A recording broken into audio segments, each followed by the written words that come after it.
The collapse alarm fired on a Tuesday, which I found appropriate. My world had been dying for 11 years, and it had the decency to file its final notice on the most administrative day of the week. I was in Sub-Archive 7 when it went.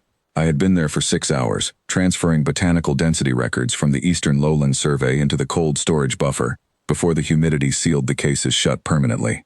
The amber light from the dome's failing filters had gone from gold to brown over the last 3 years. I had stopped noticing. You stop noticing a great deal of things when they change slowly enough.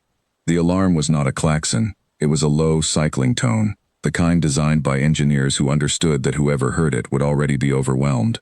It pulsed 3 times from the station's deep infrastructure, not from anything I had touched, and then stopped. The board showed a confirmation light where I had never seen one before. I pulled the infrastructure log.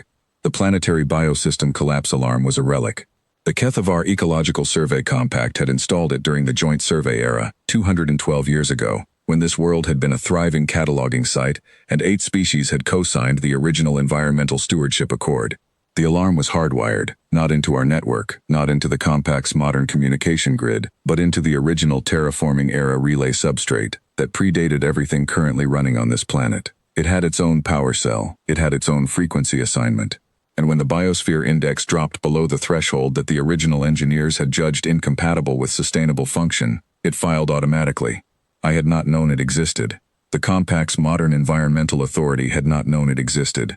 The filing record showed it had nearly fired 4 years ago when the western watershed collapsed, but the index had clawed back above threshold for 11 months before declining again. It had been patient, in the way that old infrastructure is patient. It waited until the numbers were conclusive. I spent 2 hours trying to find out where it had sent the alert. The frequency was listed in the original Joint Survey Accord annexes, a band designated for ecological emergency notification, under Article 11 of the Kethavar-Terran Joint Environmental Survey Charter, co-signed 2 centuries ago. I had to pull the original charter from the deep cold archive to find it. The Compact had formally withdrawn from the shared frequency 63 years ago, during a routine administrative consolidation. There was a clean withdrawal notice on our side of the record. There was no corresponding withdrawal on the Terran side. The annex listed Earth's monitoring designation as active, unmodified, with no close date. I sat with that for a while. I filed an incident report to Compact Environmental Coordination. I had been filing incident reports to Compact Environmental Coordination for 9 years. The response queue showed 4,017 items ahead of mine. I was accustomed to this. I went back to the botanical density records. The ship arrived 8 days later. It came in low.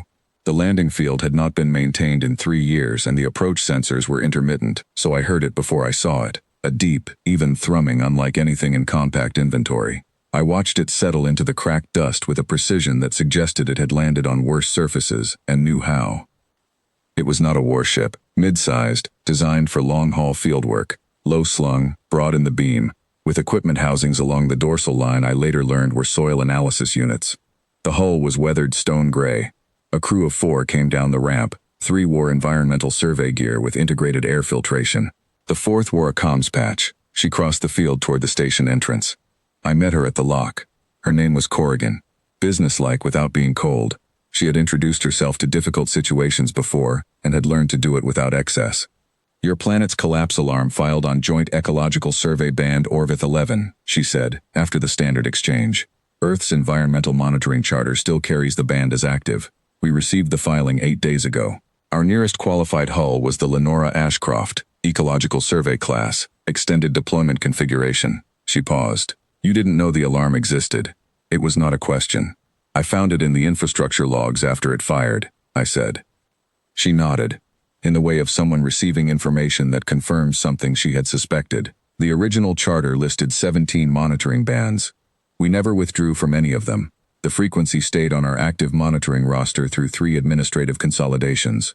She looked at me directly. "I want to be clear. We did not come because anyone on your side asked for us. The alarm filed automatically on a frequency your authority decommissioned 63 years ago. Earth was the only party still listening.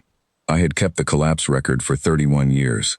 I had logged the decline of the western watershed, the failure of the mid-continent soil substrate, the disappearance of 4,019 cataloged species, the retreat of the northern boreal network, the acidification sequences in the coastal shelves.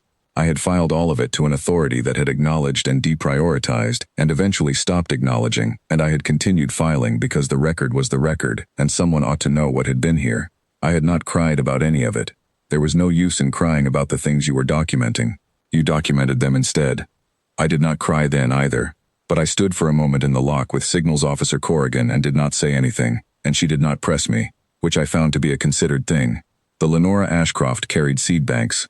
I learned this from the survey team lead, a quiet woman named Orvast who spoke in the manner of someone who had adjusted her communication style to field conditions. The banks held 43,000 cataloged botanical species in cold suspension. They also carried soil processors, atmospheric seeding equipment, and a redundant data archive system. "We can't reverse this," Orvast said, standing in the archive's main cataloging hall and looking at the rows of cold storage cases with the particular expression of someone doing rapid inventory arithmetic. "The degradation curve is past the point where remediation is viable on a planetary scale, but we can carry what's here." She meant the record. My 31 years of documentation, the 11 years of decline data, the 4,019 species files, the soil surveys, the atmospheric readings, the coastal shelf sequences, all of it. Where would it go? I asked. "Earth's Ecological Heritage Archive, Joint Survey Division," she said. "It's where documentation from co-signed survey worlds goes when the local authority can no longer maintain it. Your world co-signed the original charter. The filing obligation never lapsed." She looked at me. "Neither did the monitoring obligation. That's why we're here." I spent 4 days working alongside the crew. We transferred the seed banks, 43,000 species, into my archive's secure cases, and then the archive's own 22,000 catalog specimens into the ship's holds.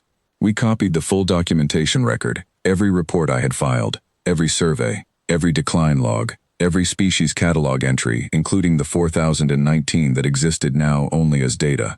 The soil processors built a last chemical fingerprint of what the substrate had been. On the final evening, I sat with Corrigan at the archive's exterior observation post and watched the amber sky go to dark.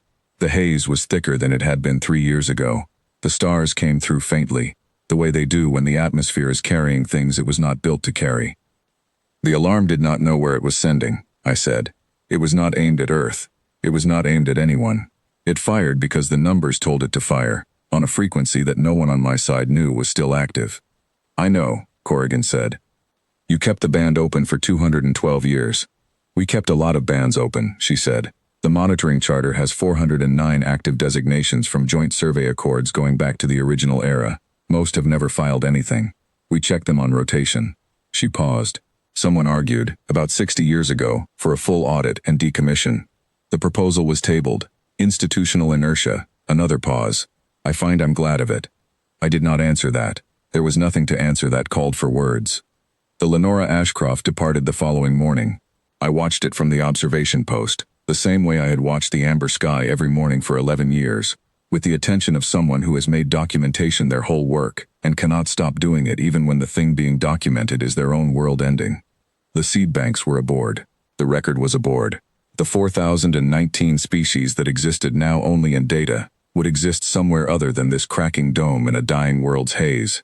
I went back inside and filed my final incident report to Compact Environmental Coordination. I noted that the Kethavar Terran Joint Environmental Survey Charter, Article 11, had functioned as designed. I noted that the planetary biosystem collapse alarm had filed successfully on band Orvith 11 on a Tuesday. I noted that the Lenora Ashcroft had received the filing and responded under the original charter's monitoring obligation. I noted that no one on my side had sent the signal to Earth. The infrastructure sent it. The infrastructure did not know the difference. I left the band designation in the active field of my own station's monitoring log, though my station would not be running much longer. It seemed like the right notation to make. Someone had kept it open for 212 years on the other side. The least I could do was leave it open on mine.